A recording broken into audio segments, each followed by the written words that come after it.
Delighted to be joined by Canada Soccer Sporting Director Kenneth Heiner-Møller on the day that they announced their squad for the CONCACAF Under-20 Championships. Kenneth, great to see you. Thanks for doing this. Likewise, thank you. Good to see you as well. Let's get into the squad first. What do you like about the way that you've outlined this? Obviously, a mixture of players from Europe, MLS academies, and the Canadian Premier League. What do you like about the development of this squad? Well, I think most of all, if you look at where the players are coming from, the diversity and the different pathways that you can enter into the under-20 national team, I think that's massive. It's just not like one pathway and then you're in this different pathways. I think that's the most interesting, or one of the more interesting things about this squad announcement. Yeah, that's good to know. Actually, it's really interesting to see if you're a young player that there's lots of different avenues, right? And I suppose that's what, as a sporting director, must please you when you looked at this job. I know we've not had a chance to much talk about that, but there is no, linear one way, is there, to get towards the national team? No, I think that's the experience I also have from Denmark, but also so many other associations, right? You want to create a pathway, and I think you should always nurture that. There is a straight pathway. You enter into the under-16, and then you're in all the youth national teams, and then you exit into, or you progress into the full national team, either on the men's or the women's side. But it's not like that with everyone, and this is where the different academies and other pathways getting so important. Even though you're not selected to begin with, that you're actually getting caught or captured by other pathways where it's also have like great environments where you can thrive and develop, and all of a sudden you surpass some of the other teammates that was selected before you. So this is great to see that different academies actually contributing to the under-20s national team. Let's get into some of the headlines, Kenneth. Obviously, Jesse Marsch is one of the big names that is around this announcement. How thrilled were you that, one, he wanted to do it, and how was those conversations going when obviously it became apparent that he wanted to do it? I think this is massive for the country and Canada Soccer as well. This is what you want with your national team coach. So different, again, in different countries where you have a head coach of the senior national team, men and women, and they're only interested in that team, right? And that's not the coach you want to lead your national team's program. You want a coach that's actually interested in the pathway, who can see there is a massive development, a growth, and a pathway from the under-20, even under-17, and being in the camp during the World Cup. Like, Jesse knows the players. Jesse knows the players who's coming in. Obviously, youth national team coaches knows them better than Andrew know the players better, and he'll be assisting Jesse as well. But just having this opportunity for the players to actually prove themselves and show themselves to the national team coach is massive, and for Jesse to work with the players as well, so he knows where is the potential, where can we actually push the buttons, and what is the biggest bridge that we need to build to get access from some of these players into the full national team. So there's so many positives in him wanting to do that, and now the opportunity for us to have him coach as well, because it's outside of FIFA window, so there isn't any men's national team activity. So it's a perfect match for this one. And as a sporting director, Kenneth, what are the differences that you require out of him? Because coaching at the highest level at a World Cup with your national team, obviously there are demands and outcomes are really important. And I'm not saying outcomes aren't important at the youth level, but it's a different kind of coaching, is it not? Like, what do you think that Jesse has in him to be able to do a little bit different to these younger players that he may not require something that he would say to do at the World Cup? I think Jesse has a vast experience of working with young players, due to his pathway coming into Canada, especially with Red Bulls, where there are an urgency to get young players through. So he's very much used to that. He also have a very good way of managing players if they are 30 plus, or if they're young ones in the men's national team environment. So he's a coach where it's not one size fits all, but he's looking at the individual and seeing how can I get the best out of this while still coaching them and making them progress from where they're at. And this is obviously a different level, but it's also with some of them coming in with a massive potential. So I don't think he has to change too much. It's more like adapting to whoever is coming in and the individual. But it doesn't matter about the age. There's always different personalities in any team where you have to adapt to get the best out of the players. The Andrew you mentioned, obviously Andrew Oliveri and Mauro Biello also part of his coaching staff, which is excellent. You've got to know these guys a lot over the last few months, more than you did before. Certainly with Jesse, what did you find out about spending time with him over the last few months that perhaps you didn't know before? What's impressed you now you've got to know him more? Yeah, well, I don't know if that's something I didn't know before, but it's maybe just more clear to me. Like Jesse has a very clear way that he wants to play. He's very passionate about the game. Those two combinations is massive, especially if you're a national team coach, because you have the players for a short period of time. World Cup is different. I know that because you actually have them for at least 2 weeks coming into the final tournament. But if you want to be successful with the national team, you have to be very clear in the way you want to play, and it can't be too much and too like detail oriented in every single phase of the game. But it has to be very, very clear. And Jesse is very good at that. He's good on involving staff in the decisions that he is making, but also delegating. So making sure that the staff not only feel involved, but also are involved in everything on the pitch, but also through to decision making, executing, speaking with players and stuff. So it's great we extended Jesse for 4 years for sure. And this tournament that we're talking about now runs from July 24th to August 9th. Games come thick and come fast. It's a tournament style again, and Jesse's had a lot of tournaments lately. Do you think him and Mauro obviously helping Andrew with that kind of style where obviously the games come quick, but also that camaraderie off the field is important during that time will be equally as helpful? Absolutely. Like if you don't have fun within the coaching group, and I'm not saying like fun in a laugh and a giggle, but just have fun with what you're doing and enjoying spending time together. It's hard. Obviously, sometimes, and we experience that this World Cup when the results go your way, it's definitely adding fuel to the good banter in the room. But you need to have a good camaraderie, not only between the players but also between the staff. And I think that is also what was experienced during this World Cup. I know Andrew Olivieri and his staff is also having a good time off the field as well. So those two, like that combined, will hopefully also add to both the performance, but hopefully also the results coming out of this qualifiers. It is a competitive group that you're in as well. Honduras, is a really good side. Jamaica, Panama. The objective, obviously, is to try and get to the World Cup, which is the top four for anyone who's not aware of it. Get through to the semifinals, and if you're able to get to a final and win it, or get to the second place, if the US do, you get to an Olympics. What is your objective, Kenneth, out of this? And is that just simply on outcome? Like, talk to me a little bit about your KPIs and objectives for this tournament that you want to see out of this group. Well, first of all, I think it's great that with Jesse now in working on the different things that he wants to get out of this group. So it's definitely bridging the gap and making the pathway clear for them when they exit, no matter how we exit the tournament, either as winning the tournament or not going through as a group, just to have those are the biggest wins and the biggest losses. That's what we need to get out of that. So when they leave, they know exactly what do they need to work on coming back to the club, and they get that insight from the men's national team coach. I think no matter what, that will be the outcome I'm looking for.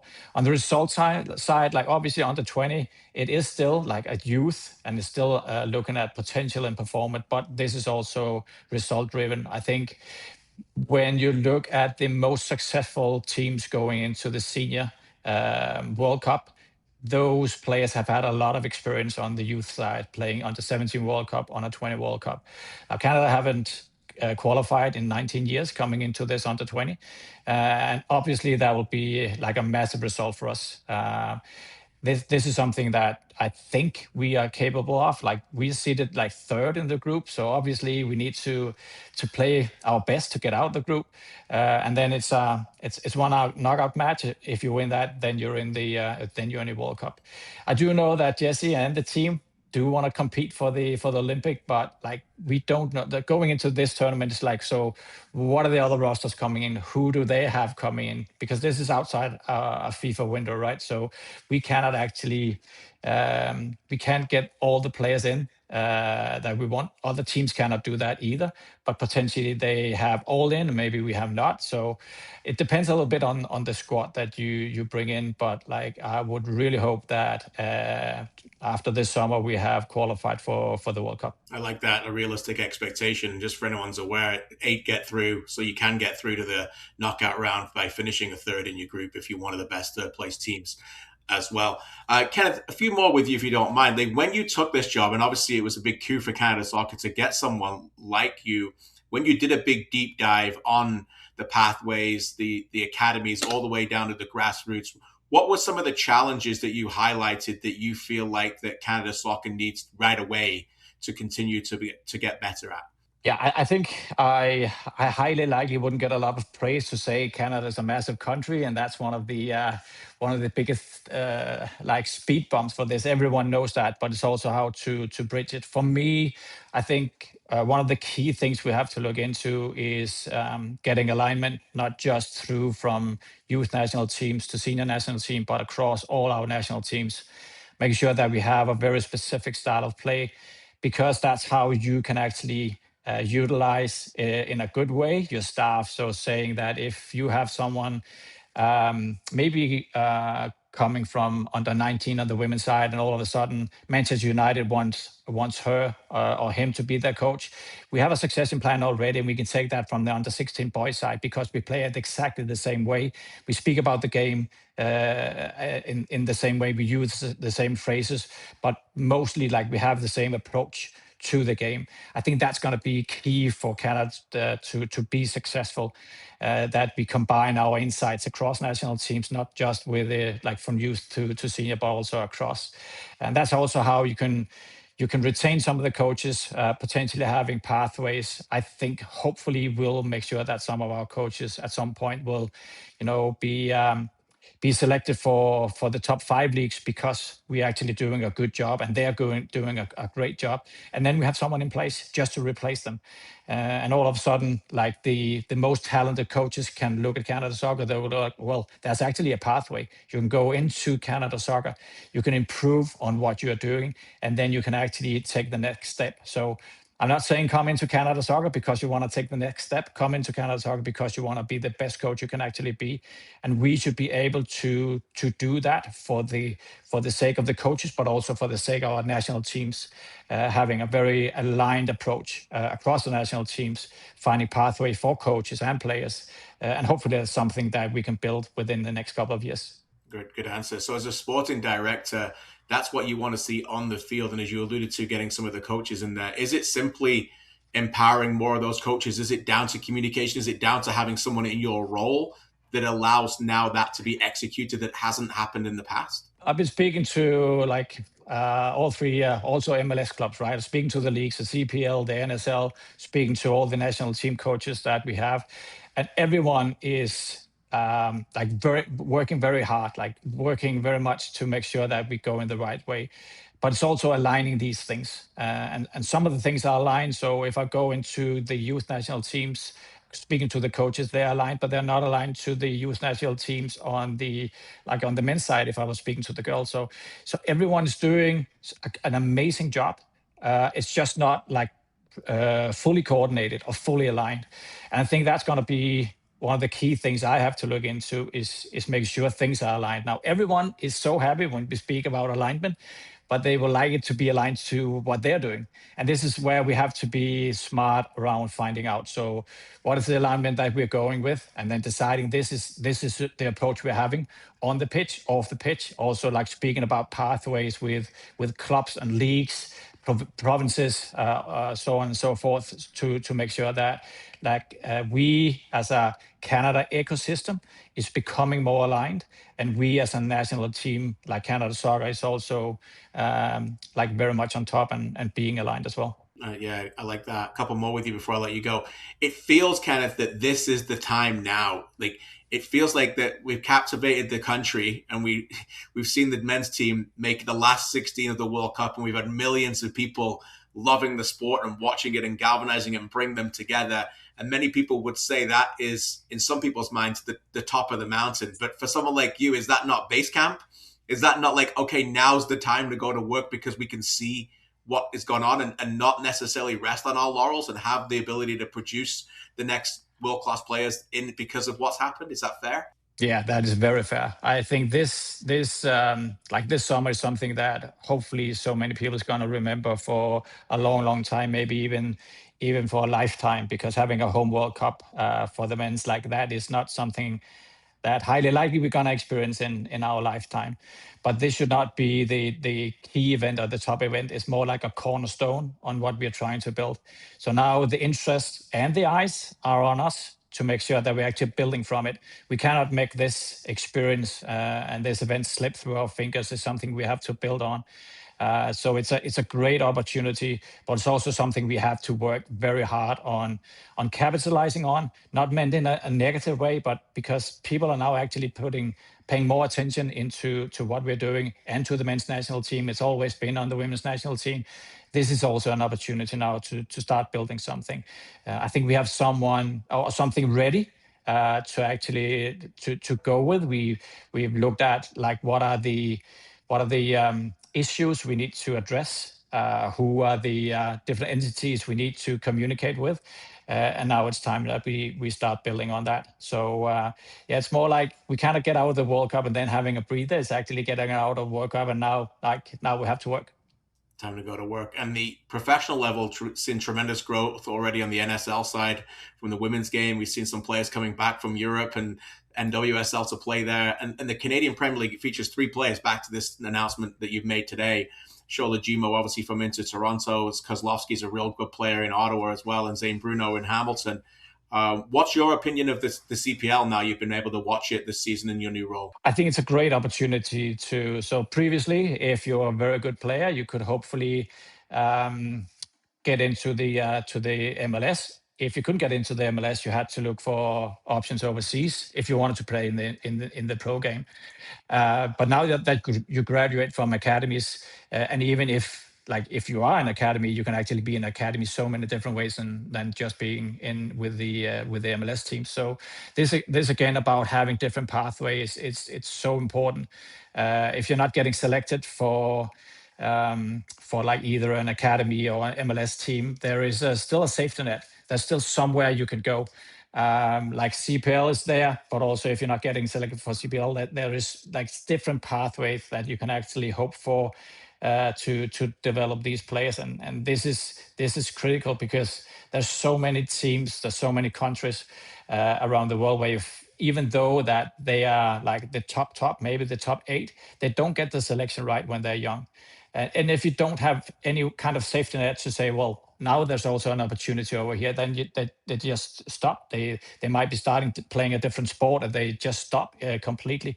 Now there's different pathways, there's different ways of them to actually being in a great pro environment to become the player that they can be. Last one, let's end on a light-hearted one. We have a World Cup final on Sunday. The mentality monsters from Argentina who just keep defying odds. And then you talk about identity and pathway and the way that you want to play. Look at Spain, continue to develop the same way over and over again. Tapping into your football mind, what excites you? What do you expect Sunday? Oh, it's going to be a great final. Hopefully, like these finals can sometimes disappoint, right? But I don't think this will be one of them. I don't think like Spain and Argentina. Spain has been playing like I've been following Spain because being in Europe, you watch the best teams, and it's always been like Spain and France. And Spain has been playing this way for years and years and years.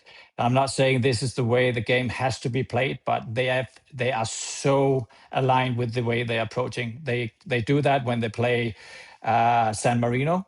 They do that when they're playing at the World Cup. This is their identity. You go and you look at Argentina, that's the same thing, right? So if you stick to the plan, if you stick to the way you want to play, you can be successful. Those teams, by the way, are not the only two who have been doing that. But if you want to be successful, like continuously, that's what you need to stick in with. And I'm looking forward to it. I've got a soft spot for Spain being a European, but there are some pretty decent players at the Argentina squad as well. Yeah, it should be special. Kenneth, thank you again so much for doing this. Great to speak to you. Great to have you on board of Canadian Soccer. And a reminder for all our viewers, the 24th of July till August 9th, the CONCACAF Under-20 Championships in Mexico as Canada try and make a World Cup and an Olympic Games.